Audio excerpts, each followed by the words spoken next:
नमस्कार दोस्तों, स्वागत है आपका हमारे चैनल सौम्या भक्ति टॉक्स में। दोस्तों, आज हम आपको लेकर चलेंगे वृंदावन की उन संकरी गलियों में, जहां एक ऐसा दरबार है जहां पत्थर की मूर्त नहीं बल्कि साक्षात हरि एक नटखट बालक के रूप में रहते हैं।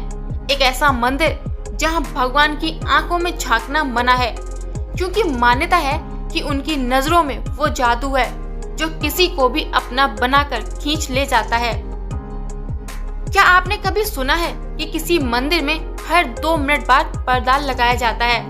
क्या आप जानते हैं कि बांके बिहारी जी की ये काली मूर्ति असल में आई कहां से? और वो डरावनी रात जब एक भक्त की भक्ति के वश में होकर बिहारी जी मंदिर छोड़कर उसके पीछे पीछे चले जाते हैं। आज के इस वीडियो में हम बांके बिहारी मंदिर के उन चमत्कारों और रहस्यों को जानेंगे जिन्हें सुनकर विज्ञान भी नतमस्तक हो जाता है। तो दोस्तों, इस वीडियो को एंड तक जरूर देखें। आज हम आपको लेकर आए हैं ब्रज की उस पावन धरती पर जहां कण कण में राधा रानी नाम गूंजता है। श्री बांके बिहारी मंदिर एक ऐसा धाम जिसकी महिमा अपरंपार है। लोग कहते हैं कि यहाँ किस्मत वाले ही पहुँचते हैं और जो एक बार बिहारी जी की आंखों में देख ले वो फिर कभी वापस नहीं लौटता। दोस्तों, आज की इस विशेष वीडियो में हम जानेंगे बिहारी जी की मूर्ति का प्रकट होने का रहस्य, मंदिर में बार बार पर्दा क्यों लगाया जाता है और वो चमत्कार कि क्यों आज भी रात को बिहारी जी के बिस्तर पर सोने के निशान मिलते हैं। दोस्तों, अगर आप भी ठाकुर जी के भक्त हैं तो कमेंट्स में राधे राधे लिखना ना भूलें। तो चलिए शुरू करते हैं आज की ये आध्यात्मिक यात्रा। बांके बिहारी जी की ये मूर्ति किसी इंसान ने नहीं बनाई, बल्कि ये प्रकट हुई है 15वीं शताब्दी में। संगीत सम्राट स्वामी हरिदास जी अपनी भक्ति और गायन से निधिवन में ठाकुर जी को रिझाया करते थे। उनकी भक्ति से प्रसन्न होकर साक्षात राधा और भगवान कृष्ण उनके सामने प्रकट हुए।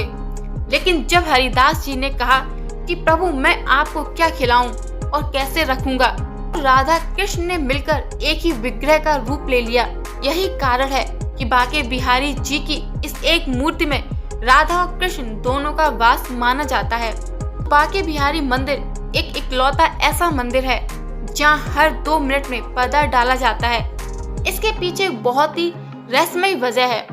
मान्यता है कि बिहारी जी की आंखों में इतनी सम्मोहक शक्ति है कि अगर कोई भक्त लगातार उनकी आंखों में देख ले तो बिहारी जी उसके प्रेम के वश में होकर मंदिर छोड़कर उसके साथ चले जाते हैं। इतिहास में कई बार ऐसा हुआ जब बिहारी जी अपने भक्त के पीछे पीछे चले गए और बाद में उन्हें मनाकर वापस लाया गया। इसीलिए भक्त और भगवान के बीच ये लुक्का छिपी का खेल चलता रहता है। बांके बिहारी जी के बारे में एक और बात सुनकर आपके रोंगटे खड़े हो जाएंगे। रात को मंदिर बंद होने के बाद ठाकुर जी के लिए बिस्तर लगाया जाता है, दातून और पानी रखा जाता है। सुबह जब पुजारी मंदिर खोलते हैं तो अक्सर बिस्तर पर ऐसे निशान मिलते हैं जैसे वहां कोई सोया हो, और पानी का लोटा भी खाली मिलता है। ब्रजवासी मानते हैं कि रात को बिहारी जी अपनी सखियों के साथ रास लीला रचाने निधिवन जाते हैं और थक कर सुबह आकर विश्राम करते हैं। अक्सर मंदिरों में सुबह सुबह मंगल आरती होती है, लेकिन बांके बिहारी मंदिर में साल में सिर्फ एक बार जन्माष्टमी पर ही मंगल आरती होती है। दोस्तों, इसके पीछे का कारण बहुत ही भावुक है। माना जाता है कि बांके बिहारी जी एक छोटे से बालक हैं और रात भर रास रचाकर थक जाते हैं, इसीलिए उन्हें सुबह जल्दी उठाना ठीक नहीं लगता। लाडले सरकार को आराम देने के लिए यहाँ आरती देर से की जाती है। बांके बिहारी का मतलब है 3 जगह से टेढ़ा त्रिभंग मुद्रा, जिसमें भगवान श्री कृष्ण खड़े होते हैं। इस मंदिर में भक्त जोर जोर से घंटियां नहीं बजाते, जिससे बालक बिहारी जी को कोई तकलीफ ना हो। बांके बिहारी मंदिर आपको अन्य मंदिरों की तरह बड़े बड़े घंटे या घंटी बजाने की आवाज नहीं सुनाई देगी। माना जाता है कि बिहारी जी एक छोटे बालक हैं और शोर से उन्हें परेशानी हो सकती है या उनकी नींद खराब हो सकती है।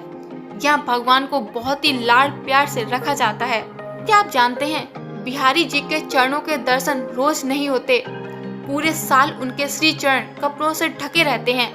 साल में केवल अक्षय तृतीया के दिन ही भक्तों को उनके चरणों के दर्शन करने का सौभाग्य मिलता है। माना जाता है कि उस दिन दर्शन करने से अक्षय पुण्य की प्राप्ति होती है।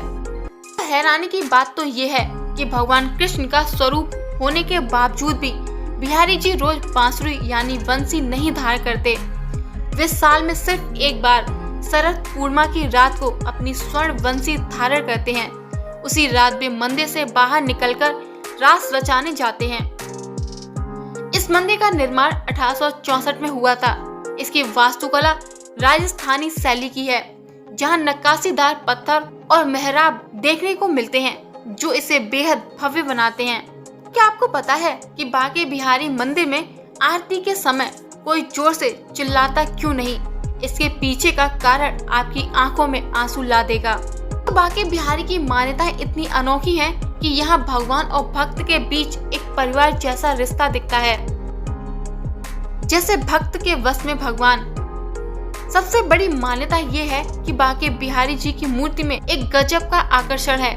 अगर कोई भक्त सच्ची श्रद्धा से ठाकुर जी की आंखों में ज्यादा देर तक देख ले, तो बिहारी जी उस भक्त के प्रेम में इतने भावुक हो जाते हैं कि वे अपना सिंहासन छोड़कर उसके साथ चले जाते हैं।